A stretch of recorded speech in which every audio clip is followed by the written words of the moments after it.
ये गोपालगंज जिला है और गोपालगंज जिला बिहार के राजनीति में एक ऐतिहासिक अहम भूमिका रखता है। बता दें कि ये वही गोपालगंज जिला है जिस गोपालगंज जिले ने 3 मुख्यमंत्री बिहार को दिए हैं। पहले मुख्यमंत्री के कड़ी में बता दें कि अब्दुल गफूर जी, जो कि इसी गोपालगंज की धरती से बिलोंग करते हैं। दूसरे मुख्यमंत्री श्री लालू प्रसाद यादव जी और तीसरे मुख्यमंत्री के रूप में श्रीमती राबड़ी देवी जी बिहार को मिले थे।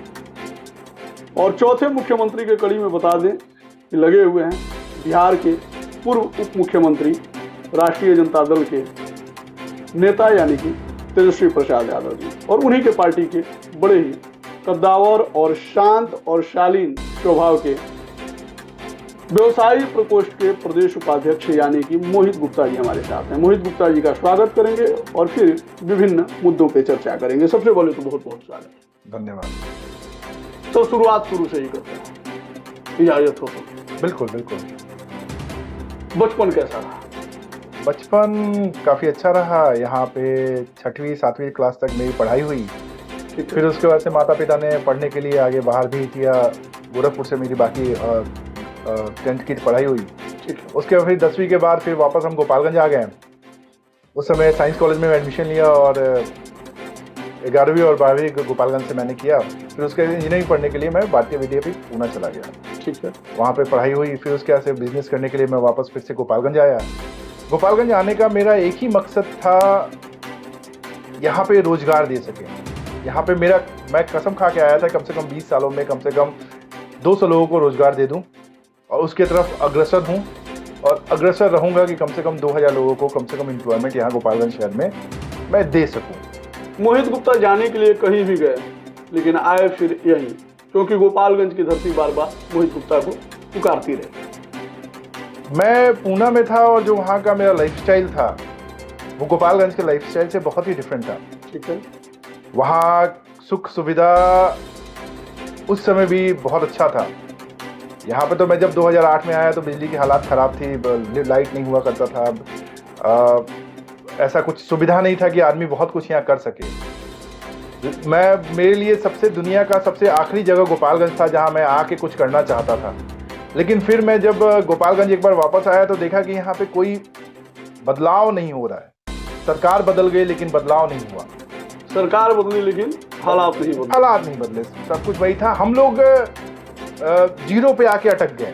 ठीक है, जीरो से ना तो इंडस्ट्री बैठ रहा था, ना तो कुछ कॉलेजेस खुल रहे थे, ना तो कुछ, क्योंकि मेरे समय साइंस कॉलेज था, वो साइंस कॉलेज आज के डेट में गायब हो गया है गोपालगंज से, तो कुछ था नहीं। तो मैंने सोचा कि चलो गोपालगंज से ही शुरुआत करते हैं, गोपालगंज में ही कुछ करते हैं। और तब से मैं अपने बिजनेस को फ्लॉरिश कर रहा हूँ, बढ़ा रहा हूँ। अच्छा बढ़ाया, ठीक ठाक है, सब कुछ बढ़िया चल रहा है। अब रोजगार की तरफ भी ध्यान देना शुरू कर दिया। अच्छे खासे लोगों को रोजगार भी दिया मैंने। यहाँ काफ़ी अच्छा बड़ा होटल चला रहा हूँ, वहाँ पे भी लगभग 20 से 30 लोगों की रोजगार मैं दे चुका हूँ। दुकान चला रहा हूँ, वहाँ पे भी रोजगार दे। बाकी और भी बहुत सारे काम है जहाँ पे मैंने लोगों को रोजगार दे रखा है। मोहित गुप्ता के पास एक पुश्तैनी व्यवसाय है जो कि काफ़ी सफल व्यवसाय है, सोने चांदी का। उसके बाद से होटल का भी व्यवसाय है। मोहित गुप्ता एसी वाले कमरे से निकल के एसी वाले गाड़ी में और एसी वाले गाड़ी से फिर एसी वाले शॉप में और एसी वाले शॉप से फिर पुनः एसी वाले गाड़ी में बैठ के फिर एसी वाले होटल में आके रह सकते हैं, सुकून से रह सकते हैं, जिंदगी जी सकते हैं। फिर धूल फांकने की क्या आवश्यकता पड़ गई मोहित गुप्ता को? ऐसी क्या आन पड़ी कि मोहित गुप्ता एकदम बागी हो गए? बात आपका बिल्कुल सही है कि दिन भर एसी में सुबह से लेके रात तक, फिर रात से लेके सुबह तक हम लोग का समय एसी में ही कटता है। लेकिन जब बाहर सड़कों पे आइएगा तो मालूम चलता है कि गरीबी दूर नहीं हुई है, गरीब बेचारे और लाचार हो गए हैं। रोजगार के नाम पे मनरेगा दे दिया गया, खाना के नाम पे 5 किलो अनाज दे दिया गया। यही सच्चाई है। घर मांगे तो किसी को मकान मिला, किसी को नहीं मिला। मूल रूप से सच्चाई के तरीके से क्या चाहिए गरीबों को वो अभी तक किसी ने सोचा नहीं। ठीक है, 5 किलो अनाज मिल रहा है, काम चल रहा है आराम से, कोई दिक्कत नहीं है। क्या दिक्कत है? दे दे रहे सरकार, मनरेगा में पैसा मिल जा रहा है। ये मूलभूत और भौतिक सुविधा नहीं है। भौतिक सुविधा सबके लिए, एक अच्छा मकान, एक अच्छा घर के अंदर लाइट के पंखा पढ़ने के लिए टेबल स्टडीज, और उसके साथ साथ बढ़िया शिक्षा। हम आप यहाँ बैठे हुए हैं केवल शिक्षित होने के कारण से ही बैठे हुए हैं। और शिक्षा पे इस सरकार का कोई ध्यान नहीं है। इस चीज़ों को देखते हुए मैं खुद इन सब चीज़ों की तरफ पहल कर रहा हूँ। यूनिवर्सिटी खोलने की पहल कर रहा हूँ, जिसके लिए मैंने ज़मीन एक्वायर भी कर लिया, अब उसका बाउंड्रीकरण शुरू कर रहा हूँ। स्कूल खोलने की तरफ चल रहा हूँ ताकि एक बढ़िया इंफ्रास्ट्रक्चर के साथ स्कूल हो, ताकि यहाँ के बच्चे जैसे हम लोग बचपन में बाहर पढ़ने गए वैसे बाहर पढ़ने न जाए। मोहित गुप्ता एक सेलिब्रिटी जैसी बॉडी रखते हैं, शानदार बॉडी रखते हैं, अभिनेता बन सकते हैं, नेता बनने की क्या आन पड़ी? अभिनेता आपके फेस भी जो एक बॉलीवुड के बहुत ही शानदार एक्टर से मिलता है, अर्जुन रामपाल जी हो गए, या फिर साउथ के रॉकिंग स्टार बोला जाता है यश से आपका फेस मैच करता है, और काफी इन लोगों से कोई ताल्लुकात वगैरह भी रखते हैं क्या? ताल्लुकात नहीं है, ऐसा कुछ नहीं है। बॉलीवुड में जब उस समय हमने कोशिश किया था, कोशिश किया था रैंप में वॉक भी किया था मैंने जी। लेकिन उस समय का जो हालात था ना, तो उस समय ओटीटी नहीं था, उस समय टीवी सीरियल्स बहुत कम होती थी। उस समय बस 1-2 सीरियल्स आती थी, सास भी कहो बहू थी, और घर घर की कहानी, यही बस 2-3 सीरियल्स आती थी। उस समय ऑप्शंस बहुत ज़्यादा था। हम लोग जैसे लड़कों के लिए एक मॉडलिंग का ऑप्शन हुआ करता था, तो रैंप वॉक करना, यही थोड़ा बहुत मैंने रैंप वॉक किया, बस उसके ज़्यादा कुछ नहीं। प्रोफाइल शूट वगैरह कराया अपना, उससे ज़्यादा कुछ नहीं किया। फिर उसके बाद से बनिया हैं तो कमाने का प्रेशर है। नहीं, मोहित गुप्ता का जब पोस्टर लगा था तो हमको देखते ही लग गया था ये लड़का पक्का एकदम हीरो वगैरह बनने के लिए एकदम। हाँ, कोशिश तो इंसान के अंदर रहता है, लेकिन फिर लगा कि नहीं, अभिनेता नहीं तो नेता ही बन जाते हैं। नहीं, अभिनेता ही नहीं, नेता ही बन जाते हैं।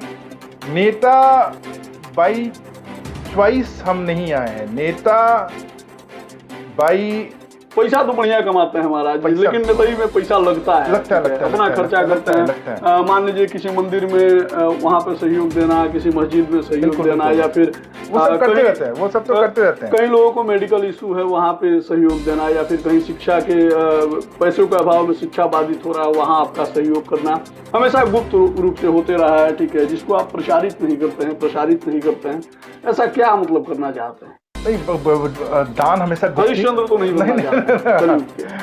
दान हमेशा गुप्त ही होना चाहिए। दान बता के किए। अगर आप दाहिने हाथ से दान कर रहे हैं तो आपका बायां हाथ मालूम नहीं चलना चाहिए कि आप दान किए हैं।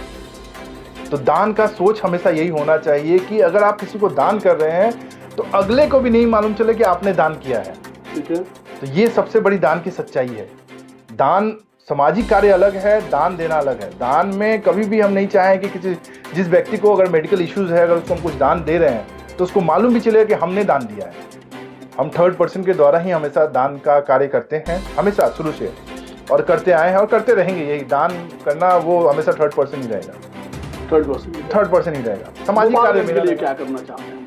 गोपालगंज के लिए सबसे बड़ा जरूरी है शिक्षा, सड़क व्यवस्था, सुरक्षा, मतलब सारा कुछ है यार। मतलब बहुत लंबी लिस्ट है। मतलब शिक्षा तो मिलता ही, लोग पढ़ते हैं ना। हम देख रहे हैं, आप जाइए कमला राय कॉलेज, इकलौता यहाँ का कॉलेज है। उसकी हालात हमको लगता है दिन पे दिन बदतर ही हुआ है, बेटर तो नहीं हुआ है हमको। मतलब जिस हिसाब से सरकार का उसको सपोर्ट होना चाहिए शिक्षा को लेके। लालू जी ने अनपढ़ के लिए चरवाहा विद्यालय खोला था। सोचिए उनकी सोच।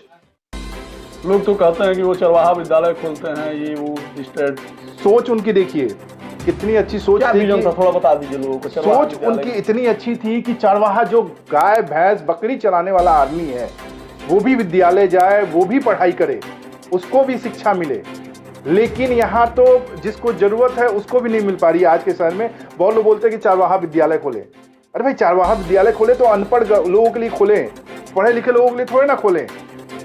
तो ताकि बच्चे जाके वहाँ जो चरवाहा विद्यालय से उनको समय मिले तो वहाँ जाके वो मतलब साक्षरता मिशन के लिए उन्होंने खोला था। बिल्कुल, उसका एम्बिशन नहीं था। बिल्कुल, पढ़े लिखे जो लोग मतलब काम वगैरह करते हैं उससे फ्री हो गए तो जाके घंटा नहीं, अगर वो लड़का खेत के अंदर, वो चरवाहा विद्यालय सबसे बड़ी चीज है कि वो खुला भी चौड़े में ही, जहाँ पे बिल्कुल जहाँ पे आप गाय भैंस चरा रहे हैं, अगर समय मिल जाए तो जाके पढ़ लीजिए, समय मिल जाए तो पढ़ लीजिए। तो ये सोचिए कि उस समय का भी वो यूटिलाइजेशन करना आना चाहते थे लोगों को। लालू यादव जी, लालू यादव एक ऐसे शख्स है जिन्होंने गरीबों के लिए गरीब रथ खोला, और आज मोदी जी खोल रहे हैं। तो अमीर लोग चढ़ता है हमारा, गरीबों के लिए गरीब। वो आप चढ़े कि नहीं चढ़े, लेकिन उस समय उसका सबसे सस्ता फेयर हुआ करता था।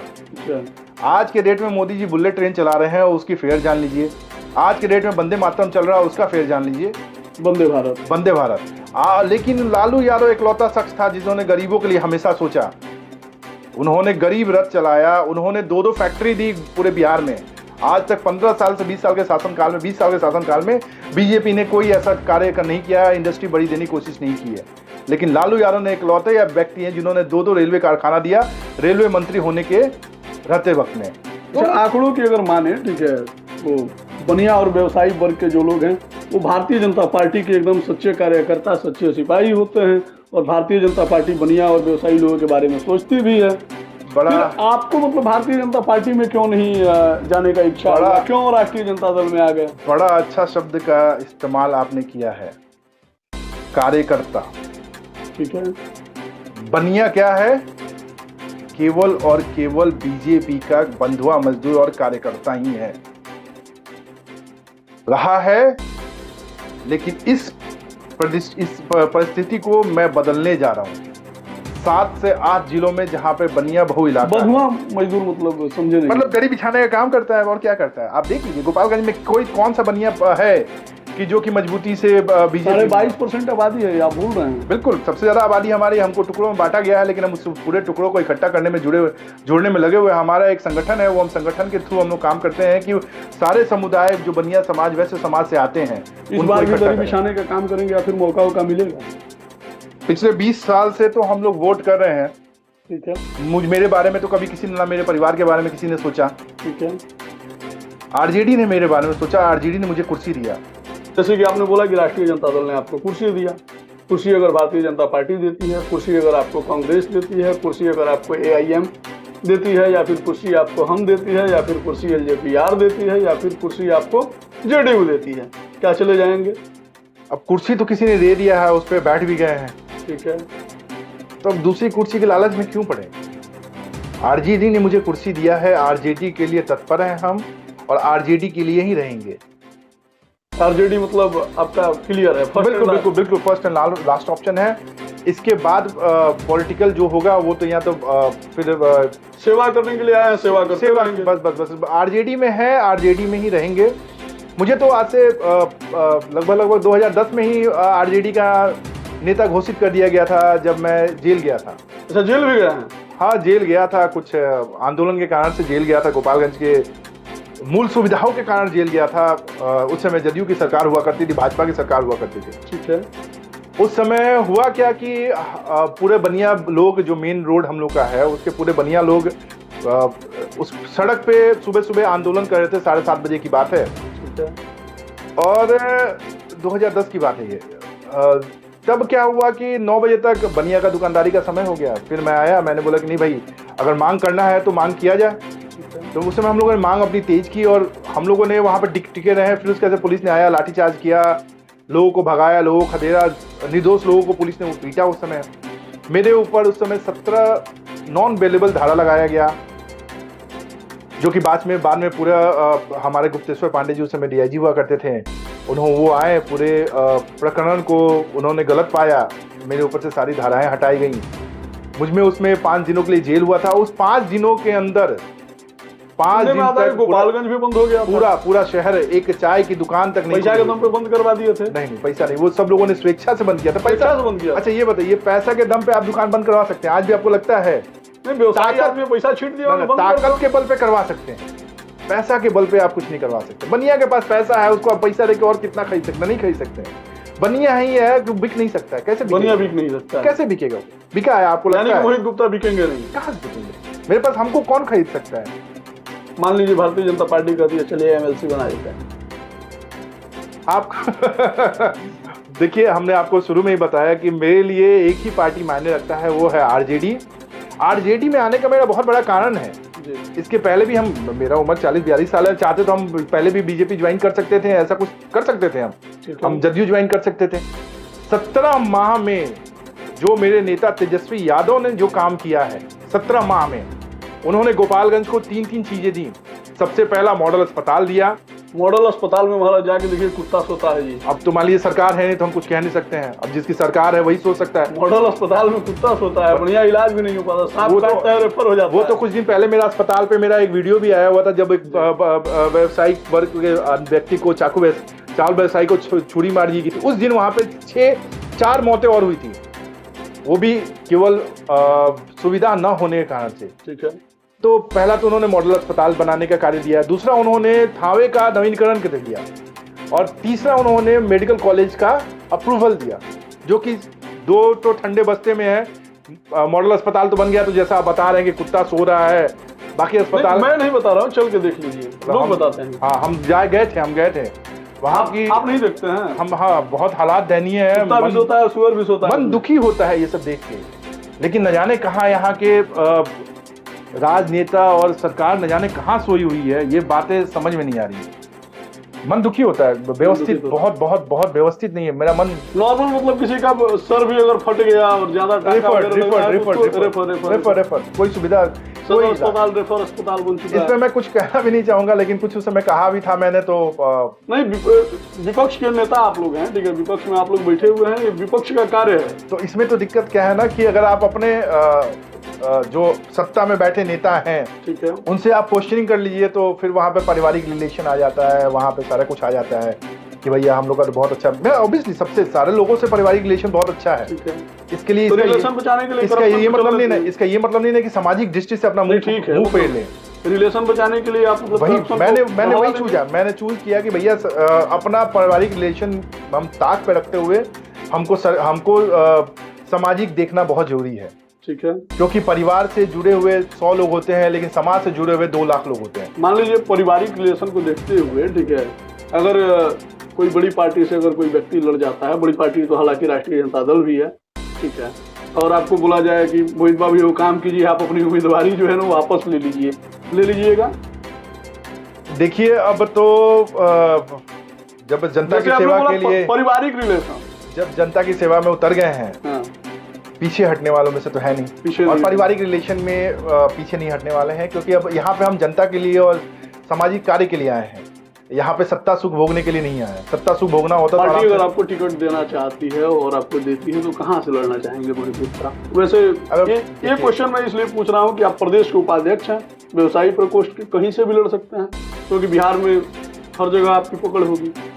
देखिए, अगर पार्टी का आदेश होता है, पार्टी का विचार होता है, तो हम गोपालगंज सदर से ही लड़ना चाहेंगे। गोपालगंज मेरा घर है। सबसे पहले इंसान अगर कहीं से सफाई शुरू करता है तो अपने कमरे से शुरू करता है। आप जिस कमरे में रहते हैं, गोपालगंज गंदा है? गंदा ही नहीं है, सिर्फ ये शब्द ही यूज ना कीजिए कि गंदा है। व्यवस्थित नहीं है, सुरक्षित नहीं है, शिक्षित नहीं है। देख रहे हैं, वो तो आप भी देखते हैं कितना चकाचक है क्या नहीं है। हमारे सामने सड़क देख लीजिए क्या हालात है। कितने सालों में एक एलिवेटेड कॉरिडोर बना है, वो आपको भी मालूम है। कितने सड़कें पे यहाँ पे मौतें हुई हैं, ये सबको मालूम है। अब जाके एलिवेटेड कॉरिडोर बन गया है तो इसकी उद्घाटन और फलाना ठिकाना सारा कुछ हो रहा है। पिछले 10 सालों से तो ये बन ही रहा था। 10 साल से बन रहा, 10 साल से मेरे होटल के सामने है, मैंने तो इसको झेला है। और अभी भी तो कार्य चल ही रहा है, कार्य हो ही रहा है। न जाने कैसे कब तक कार्य होता रहेगा, भगवान जाने। मान लीजिए सड़क पे आइएगा तभी सदन तक जाइएगा, और जब सदन में आवाज उठाइएगा तभी सड़क ठीक हो पाया। जैसे कि आपने एलिवेटेड कॉरिडोर को बताया कि 10 सालों में बना। गोपालगंज की स्थानीय समस्याएं जो सड़कें हैं, सड़कों पे क्या कहना है, सड़कें भी चकाचक है ना? बिल्कुल होनी चाहिए। नहीं है नहीं। होता क्या है कि चकाचक नहीं है। नहीं, सड़कें बनी हुई हैं, साफ सुथरी नहीं है। साफ सुथरी नहीं है। सड़कें में होता क्या है ना कि क्या होता है कि ये लोग नाला साफ करते हैं। सड़क से संतुष्ट हैं? नहीं, सड़क तो अच्छा इसका भी एक कहानी है मेरे पास। जैसे कि इनक्रॉचमेंट को लेके, सड़क पे व्यवस्था को लेके, मोटरसाइकिल कहीं भी पार्क होने के लिए से लेके तो कहाँ लोग लगाएगा? मोटरसाइकिल रोड पे चलने वाला चीज रोडे पर लोग लगाएगा। नहीं, रोड पे नहीं। आप जाइए केरल में जाइए, अब बगल आप देश में नेपाल में जाइए वीरगंज जाके देखिए कितना साफ सुथरा और सुव्यवस्थित है। लगाएगा भाई? आप देखिए, एक नियम होता है, एक पट्टी होती है सफेद रंग की सड़क के ऊपर, हर जगह आपने देखा होगा। उसका नियम उस पट्टी का है कि उस पट्टी के बाहर कुछ नहीं होना चाहिए। आपको उस अंदर जो करना है उसके अंदर कीजिए। वैसे ही यहाँ पे भी सरकार को एक पट्टी बना देनी चाहिए। ठीक है, उस पट्टी के अंदर आपको ठेला रखना है, ठेला रखिए। आपको मोटरसाइकिल लगाना है, मोटरसाइकिल लगा दीजिए, बनाइए। जगह कम चौड़ी है। मेरा मेन रोड का सड़क लगभग 30 फीट चौड़ा है। 30 फीट में चलने के लिए 8 फीट की जगह नहीं है। व्यवसाय के सड़क में 8 फीट चलने की जगह नहीं है। एक गाड़ी हमको ले जाना पड़ता है तो मशक्कत करनी पड़ती है। हम जगह छोड़ के दूसरी जगह मेन रोड पे शिफ्ट हो रहे हैं। सोचिए, मेरा वहां घर बनाया घर छोड़ के मुझे दूसरी जगह शिफ्ट होना पड़ रहा है। क्यों? क्योंकि मेरी गाड़ी वहां नहीं जा पा रही है। मेरा बिजनेस मेन रोड में है, उसको उठा के मुझे दूसरी जगह लाना पड़ रहा है चौड़ी सड़कों पे, क्योंकि वहां मेरा कस्टमर नहीं पहुंच पा रहा है। वो कस्टमर गोपालगंज आने के बजाय गोरखपुर प्रेफर करता है जाना। सोचिए कितनी दयनीय स्थिति में हम जी रही है। इन्हीं सब चीजों को देखते हुए एक बार मैंने मूड बनाया कि चलिए प्रशासन के पास चलते हैं। केवल आप अपने कस्टमर्स के लिए कर रहे हैं कि और भी व्यवसायी? अच्छा, ये व्यवसायी मैं उस रोड में अकेला थोड़े ना हूँ, उस रोड में सब हैं, सबको तकलीफ है, ठीक है, सबका बिजनेस खराब हो रहा है, सबका हर गांव में बिजनेस चलने लगा है। गोपालगंज के हालात मतलब हैं। सड़कों में क्या होता है कि कीचड़ निकाल कर सड़क पर रख दिया जाता है 2 दिन सूखने के लिए, फिर क्या होता है वही कीचड़ फिर से रोड पे आ जाता है, वही कीचड़ मेरे घर के अंदर आता है। हम ये झेल रहे हैं भाई, हमेशा झेल रहे हैं। कीचड़ आप उठा रहे हैं तो साथ साथ ठीक है, उसी आधे घंटे 1 घंटे में उसको उठवा लीजिए, सूखने की क्या जरूरत है, जहाँ गिरेगा वहां सूखेगा। मान लीजिए मोहित जी को अगर विधायक बना दिया जाता है तो सारी समस्याएं खत्म हो जाएंगी। बिल्कुल खत्म होंगी।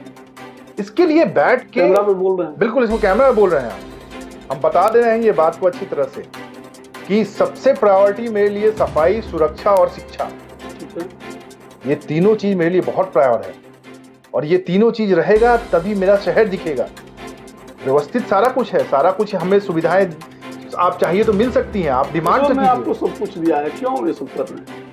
बताया तो बस सामाजिक। अपनी व्यवस्था तो ठीक है, मेरे एकदम बिल्कुल ठीक है, एकदम बहुत अच्छा है। मेरा बिजनेस अच्छे तरह से फ्लॉरिश हो रहा है, काम धंधा मेरा अच्छा से चल रहा है, एक्सपेंशन मोड पे है, सारा कुछ कर रहे हैं, कुछ दिक्कत नहीं है, कोई दिक्कत नहीं। में जाते हैं बड़ा पैसा बांटना पड़ता होगा ना, आज तक तो पैसा नहीं बांटे। मेरे अंदर गरीबों को तो देना पड़ता है। नहीं, मुझे बड़ा आत्म सुख मिलता है गरीबों को बढ़िया खाना खिला के। मेरे होटल से अगर कुछ खाना बच जाता है तो हम बाहर स्टॉल लगवा देते हैं। हाँ, कि भैया खाना खा लो, बर्बाद करने से, फेंकने से बढ़िया है कि कोई खा ले, कोई भूखा खा ले। 15 अगस्त को सभी लोग चाहते हैं कि हम किसी अफसर के यहाँ मनाएं, किसी क्लब में मनाएं, कहीं किसी अच्छे प्रतिष्ठान में मनाएं। मोहित गुप्ता कहाँ मनाते हैं? हम अपने किसी न किसी गरीब बस्ती को चुनते हैं, वहां पे जाते हैं, 15 अगस्त का झंडा फहराते हैं। इसलिए नहीं फड़फड़ाते हैं कि उनको आजादी के मायने समझा सके। आजाद तो हम हैं ही भाई, आजाद हैं, आजाद तो हम हैं ही। लगता है आपको? ये मुद्दा कहीं आप और ले जाइएगा। आजाद नहीं, बताइए। आजाद है नहीं, आजाद है, बोलने की आजादी है। जैसे हम आपके सामने बोल रहे हैं, आजादी से बोल रहे हैं, आजादी से बोल रहे हैं, बोल रहे हैं। आजादी है, जो चीज है वो है। आजादी है बोलने की, सबको बोलने की आजादी, सब लोग बोल रहा है एकदम आराम से, कोई दिक्कत नहीं है। तो वहां पे जाते हैं, गरीबों को खाना खिलाते हैं, पुस्तक बांटते हैं, स्लेट बांटते हैं बच्चों में।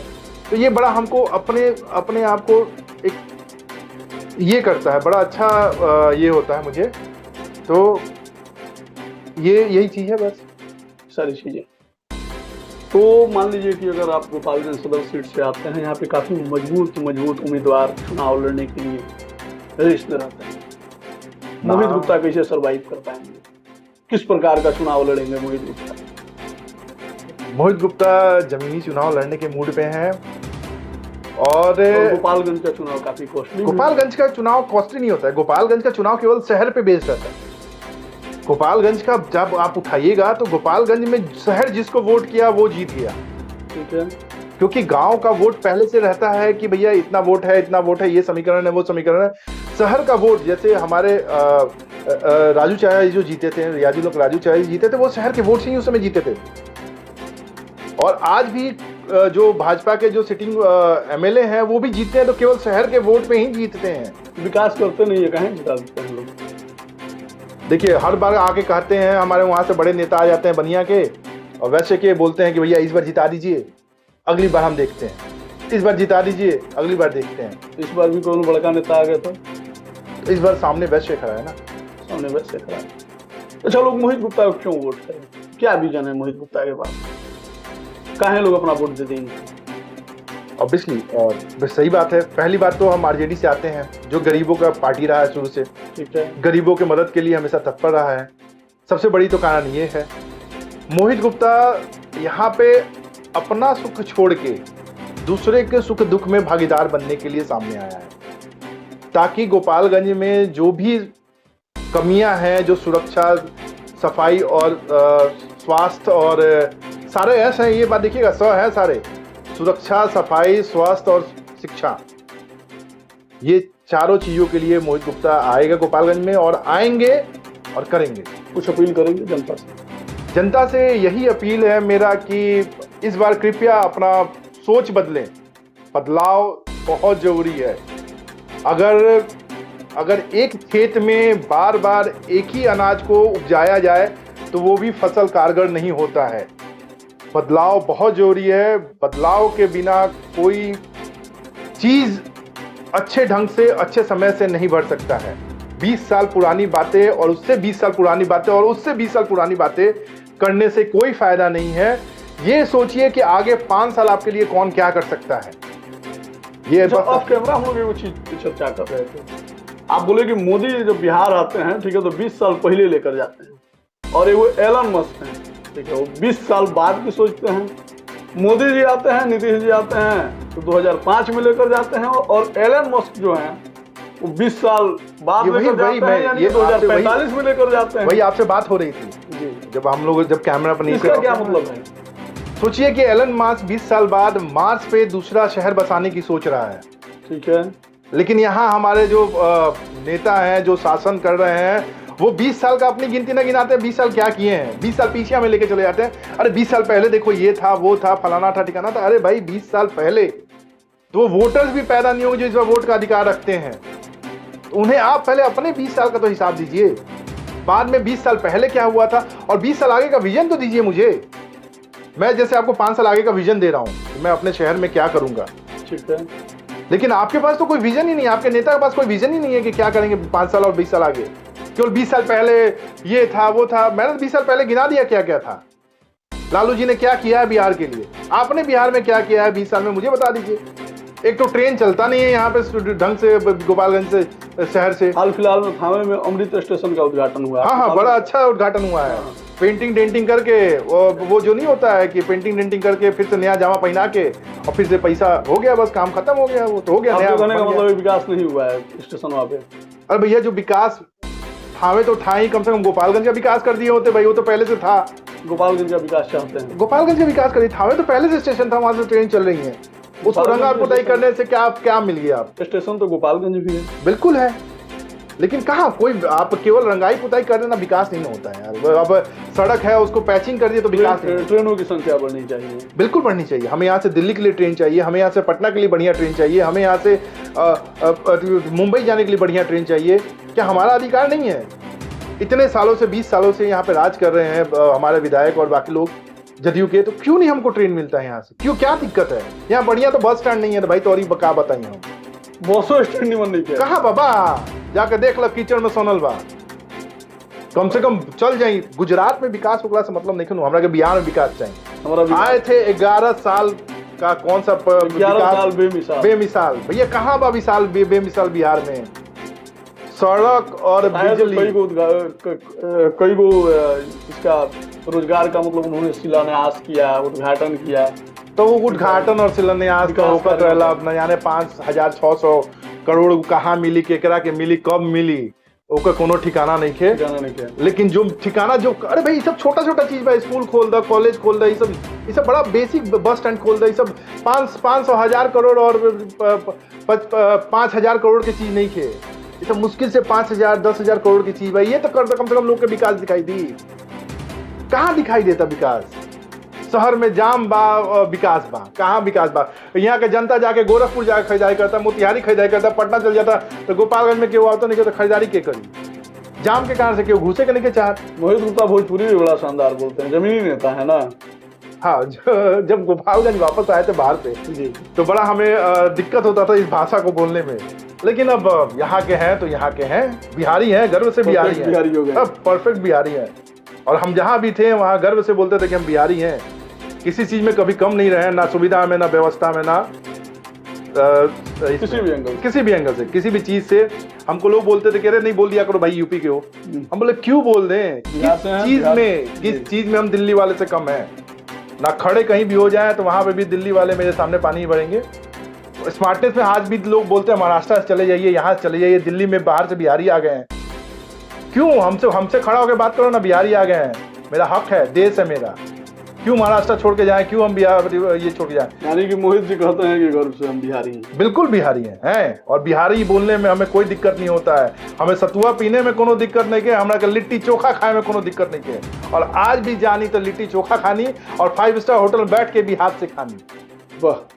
आपको बता दें कि हमारे साथ गोपालगंज जिले के प्रखर वक्ता, युवा नेता, साथ ही साथ बता दें कि राष्ट्रीय जनता दल के व्यवसायी प्रकोष्ठ के प्रदेश उपाध्यक्ष यानी कि मोहित गुप्ता जी थे। हालांकि काफी क्षणिक मुलाकात था, ठीक है। अगर इनसे बातें की जाए तो सुबह से लेकर शाम और शाम से लेकर रात और रात से लेकर फिर सुबह हो जाएगा, लेकिन बातें खत्म नहीं होंगी। आपके जहन में अगर कोई सवाल चल रहा हो मोहित गुप्ता से रिलेटेड तो कमेंट सेक्शन में लिखिएगा। मिलेंगे अगली बार तो पूछ ही लेंगे और इनसे सारी समस्याओं का समाधान भी लेने का प्रयास करेंगे। हालांकि ये विकास के कार्यों में लगे हुए हैं, किसी पद पे ना रहते हुए भी लोगों की मदद करते हैं। अब देखना आप लोगों को है कि कितना इनको सपोर्ट करना है, इनकी बातों से कितना समर्थन मिलते हैं। फिर धन्यवाद।